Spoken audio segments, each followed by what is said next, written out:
বাংলার দর্পণের প্রিয় দর্শকবৃন্দ, গত 16ই সেপ্টেম্বর 2019 তারিখে আমাদের নিজেদের ফেসবুক পেজের এই পোস্টের দিকে লক্ষ্য করুন। এখানে আমরা বলেছিলাম যে কারুর কাছ থেকে লোন করিয়ে দেওয়ার, আবার কাউকে কোনো বড় সংস্থা থেকে প্রেস কার্ড পাইয়ে দেওয়ার প্রলোভন দেখিয়ে টাকা হাতিয়েছে শুভঙ্কর শর্মা। প্রিয় দর্শক, আমরা বাংলার দর্পণ প্রমাণ ছাড়া যে কথা বলি না, তার উদাহরণ এর আগেও রেখেছি আপনাদের সামনে। আজ এই পর্বে আর একবার এই শুভঙ্কর শর্মার বিরুদ্ধে সেই কোনো বড় সংস্থা থেকে প্রেস কার্ড পাইয়ে দেওয়ার প্রলোভনের প্রমাণ রাখব।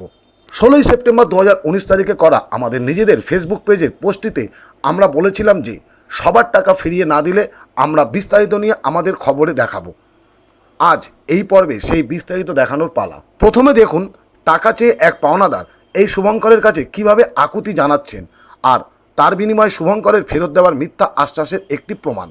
এনইএফটি করে কাউকে টাকা পাঠাতে গেলে যাকে পাঠানো হচ্ছে তার বিস্তারিত মানে ব্যাঙ্ক অ্যাকাউন্ট নাম্বারের সাথে বাড়ির ঠিকানা ও ফোন নাম্বার লাগে, এটা সবাই জানেন। দেখুন কোনো এক ব্যক্তি এই শুভঙ্করকে শুভঙ্করের দেওয়া ব্যাঙ্ক অ্যাকাউন্ট নাম্বারে টাকা পাঠিয়েছেন, যেখানে নাম রয়েছে দুলাল শর্মার।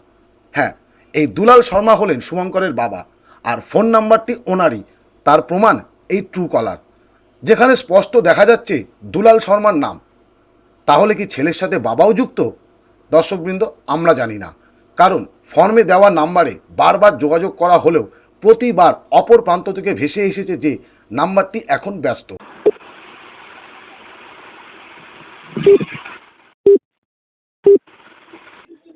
The number you're calling is temporarily out of service.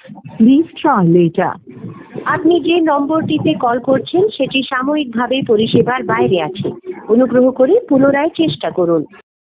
এবার আসা যাক পর্বের শুরুতে বলা কোনো বড় সংস্থা থেকে প্রেস কার্ড পাইয়ে দেওয়ার প্রলোভন দেখিয়ে টাকা হাতিয়েছে শুভঙ্কর শর্মা এই বিষয়ে। প্রথমেই জানিয়ে রাখি যে সামাজিক নিরাপত্তার খাতিরে আমরা ভুক্তভোগীর নাম গোপন রাখছি, তবে যথাসময়ে সবার সামনে আনব। দেখুন কার থেকে এই শুভঙ্কর শর্মা বড় সংস্থা থেকে প্রেস কার্ড পাইয়ে দেওয়ার প্রলোভন দেখিয়ে টাকা হাতিয়েছে। বলছেন তো? বলছি, আমি রাজকুমার দাশগুপ্ত, বাংলার দর্পণ। যে শুভঙ্করের সঙ্গে আপনার পরিচয় কিভাবে আর ডেলিংসটা কিভাবে হয়েছে? বছর খানিকের কাছাকাছি তো হবে, বছর খানিকের কাছাকাছি। আমার স্যালারির টাকার থেকে ওকে টাকা পাঠিয়েছি। ওই বিষয়ে বোধহয় ও একবার ও আমাকে অ্যাকাউন্ট নাম্বারটা দিয়েছিল, ওর মানে ওর বাবার অ্যাকাউন্ট নাম্বার। ওর বাবার নামটা মনে পারবে আপনার? হ্যালো, হ্যাঁ, ওর বাবার নামটা কি আপনি জানেন কি? দুলাল শর্মা। দুলাল শর্মা ওনাকে ফোনও করেছিলাম। আচ্ছা, কেন ফোন করেছিলাম? কেন এক্সাক্ট ওই ডিটেলটা ও পাঠাচ্ছিল না। মানে আমাদের ওই ব্যাংকের ফর্মে, মানে এনএফটি ফর্মে একটা সিস্টেম আছে যে একদম বেনিফিশিয়ারির পুরো ডিটেল অ্যাড্রেসটা দরকার। হ্যাঁ, আমি ফোন করেছিলাম ভদ্রলোককে। আচ্ছা, কথা হয়েছে? হ্যাঁ, আমার সঙ্গে কথা হয়েছিল, ভদ্রলোকের সঙ্গে কথা হয়েছিল। তা উনি দেখলাম ওই বিষয়টাতে কিছু জানেনই না, যে টাকাটা ওনার দরকার। অ্যাকচুয়ালি টাকাটা ওনার দরকার না, টাকাটা দরকার ছিল বোধহয় শুভঙ্করের। মোট কত টাকা দিয়েছেন শুভঙ্করকে? 16,000 টাকা। কেন? আপনার আমাদের কি একটা কার্ড ফাট করে দেবে বলেছিল। ও এবিপি আনন্দের একটা কার্ড করে দেবে বলেছিল। কি কার্ড? Press card. এবিপি আনন্দের একটা প্রেস কার্ড করে দেবে বলেছিল। Press card. এবিপি আনন্দের একটা প্রেস কার্ড করে দেবে বলেছিল। Press card. এবিপি আনন্দের একটা প্রেস কার্ড করে দেবে বলেছিল। তারপরে আমি দীর্ঘদিন ব্যাপারটা নিয়ে চুপচাপ ছিলাম। কেন এই কার্ড হয়, এই হয় করতে যখন দেখছি আর হচ্ছে না, এর মধ্যে আমি অসুস্থ হয়ে পড়লাম। আমি ওকে হোয়াটসঅ্যাপে একটা মেসেজ পাঠালাম, ফোনেও বোধহয় পাঠিয়েছিলাম যে আমার এখন টাকার দরকার, তুমি আমাকে টাকা পাঠাও, মানে আমার টাকার খুব দরকার। তা ও আমাকে একটা ডেট দিল, বোধহয় সম্ভবত ডেটটা দিল সামনের মাসে, এরকম মানে কি 10 তারিখ না এরকম একটা কি একটা ডেট দিল।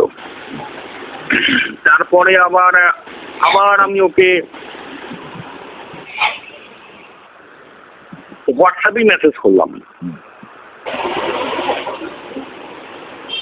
তারপরে বোধহয় ডেট দিল বোধহয় 22 তারিখ না 23 তারিখ এরকম একটা কিছু, কারণ ওর যে কারেন্ট নাম্বার সেই নাম্বারটা আমার কাছে ছিল না। আচ্ছা। এখন যদি ঘন ঘন নাম্বার চেঞ্জ করানো কি করে আর নাম্বার পাবো? তাহলে আমরা প্রমাণ দিতে পারলাম কি শুভঙ্কর শর্মা? আমরা যোগাযোগ করি গাইঘাটা থানার ওসির সাথেও, শুনুন ওনার কথা। ওসি গাইঘাটা থানা কথা বলছেন তো? হ্যাঁ বলছি। আচ্ছা দাদা নমস্কার, আমি রাজকুমার দাশগুপ্ত, সাংবাদিক, হ্যাঁ বাংলার দর্পণ। বলছি যে আম্বুলা পোস্ট একটা জায়গা আছে নাটাগ্রাম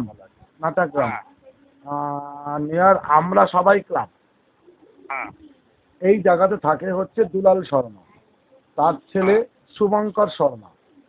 হ্যাঁ শুভঙ্কর শর্মা হচ্ছে মেন গিলটি। পাবলিকের থেকে টাকা নিয়েছে চাকরি বা লোন করার নামে। কোথাকার মানে সেই লোকগুলো কোথাকার? কেউ যাদবপুর, ঢাকুরিয়া, বারাসাত, গোবরডাঙ্গা, এই সমস্ত এলাকা। আচ্ছা আমাদের দপ্তরে চিঠি পাঠিয়েছে অনেকেই। তার বিষয়টা হচ্ছে যে কি, তাদের যে কোনো একজনকে বলুন, হ্যাঁ হ্যাঁ হ্যাঁ যে কোনো একজনকে বলুন চলে আসতে আমার কাছে, আমি অ্যারেস্ট করে দেবো। আবারও বলছি শুভঙ্কর শর্মা, সবার টাকা ফেরত দাও, না হলে আমরা তোমার পিছন ছাড়বো না, কথা দিলাম।